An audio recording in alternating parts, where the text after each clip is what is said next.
Ciao, davanti a me ho una Porsche Panamera. In questo video ti mostrerò qual è la valutazione Euro NCAP di quest'auto.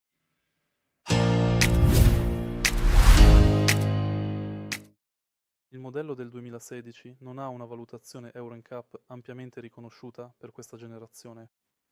Tuttavia, i veicoli Porsche generalmente ottengono buoni risultati nei test di sicurezza. La struttura e l'ingegneria sono di alta qualità. Le prestazioni in termini di sicurezza sono considerate complessivamente solide. L'auto ha una struttura molto stabile ed è ben costruita ed è dotata di numerosi sistemi di sicurezza come l'assistente di corsia, l'assistenza allo sterzo, il monitoraggio dell'angolo cieco e il cruise control attivo.